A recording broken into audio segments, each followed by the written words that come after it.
So I looked all over the web and I couldn't find a video on how to change the brakes on my 22 Santa Cruz. So I am a technician myself, but I don't usually work on new cars, so I found out how to do it. Okay, so turn the key on in the on position. Don't touch the brakes and it won't start. You'll notice that the parking brake is usually on down here in the corner. Okay, so you just want to hit your parking brake switch over here, push down on that. Okay, you can tell that your parking brake is off because you can spin the rear wheels. Alright, so now come over here, you'll see that on the back of the caliper, this is your electric parking brake mechanism back here, and I just go ahead and unplug that dude just so it doesn't freak out while you're compressing it. And then you just go on to doing it like you would any other old Honda or Toyota caliper, which I'll show you momentarily.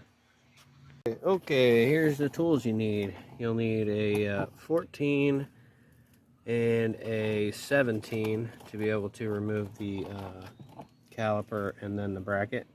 And you'll need a impact driver to remove these screws in here. And then you'll need this kit here or something similar that will twist the caliper in while it compresses it. So up to the screen, so this guy out there, out there.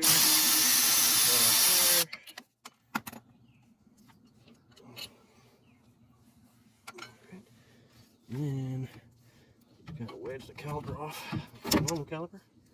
Set it up on top, don't leave it dangling. Go on your 17.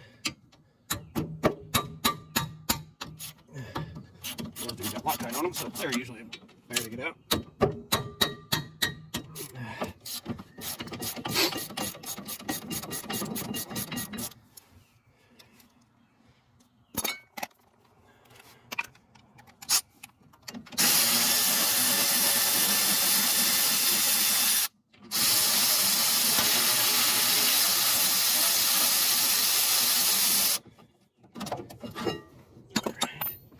Impact driver.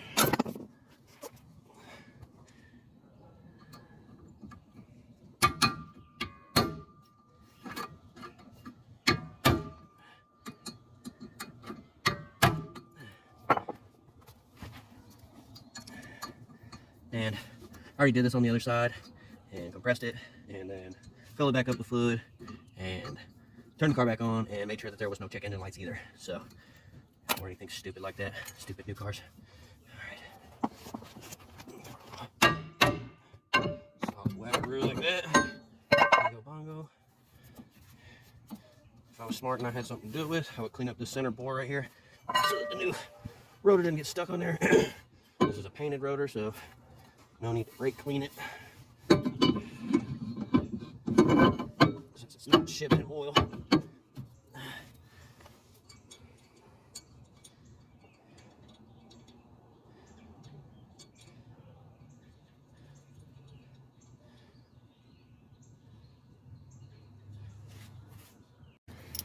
Alright, you can also use this thing to set the bolts as well.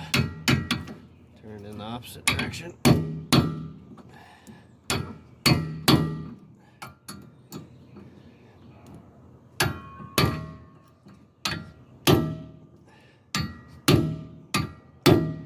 Alright, now on the part you've all been waiting for. Check out this caliper. Man. I think that thing might be leaking.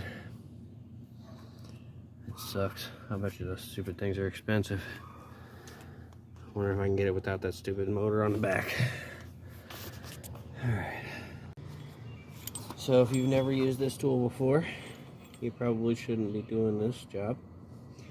But you need to find the adapter in the kit that matches up with the cylinder here on the caliper. And you'll want to set this guy up in there like so. Put the pins into the slots. Tighten this guy up, which is actually in the loosening direction. It's reverse threaded on this side. Okay, get that all nice and tight up there. Alright. Then you crank on the tool.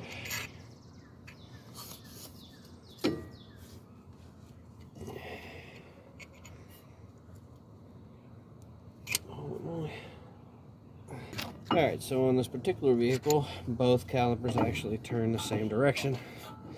So, I'm going to crank this tool around. You'll see that this boot gets kind of wrinkly, but it's supposed to slide around the cylinder, so it should straighten out. Later, keep on twisting.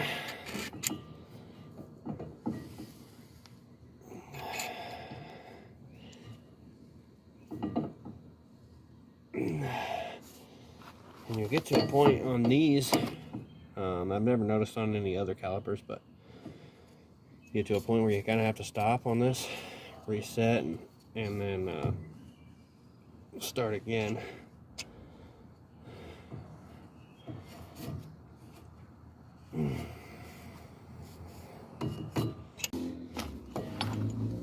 Alright, when you get done, you want to make sure that this gap, one of these two gaps, is at the bottom,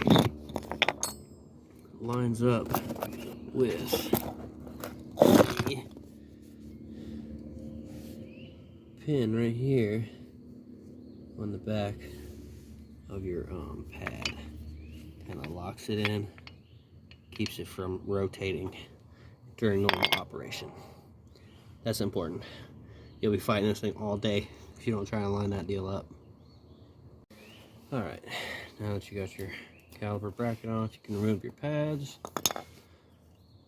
All the OEM pads. I guess they still had some life left in them, but my rotors are warped. I think one of these calipers was dragging when I got it at first. Take just a little bit of grease, smear it on these sliders for your pads. Just a little bit. You don't want to have a big gob that ends up on your rotor later. So just give her a little bit of lube. You want to check, make sure that these sliders are operating.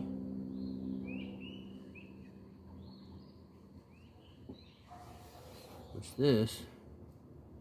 this one is not. And this is probably had to do with why my brakes were squeaking all along.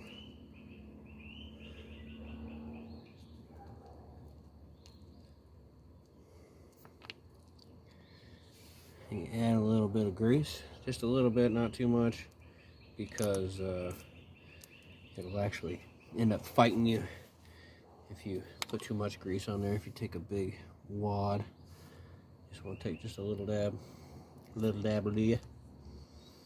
All right, that's moving nice and smoothly. Pop this bracket back on here.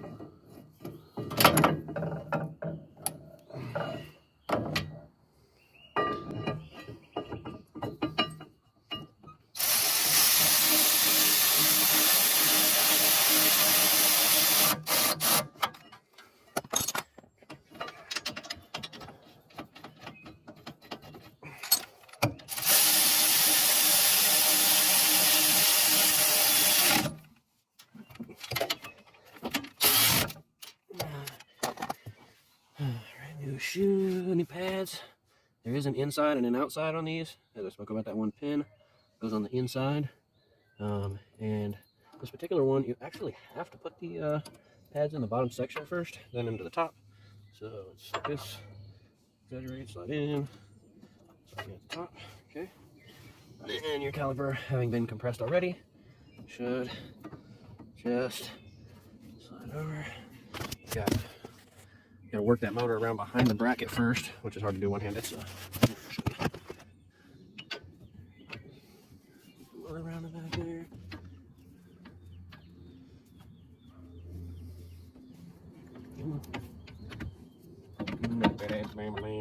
Ooh. There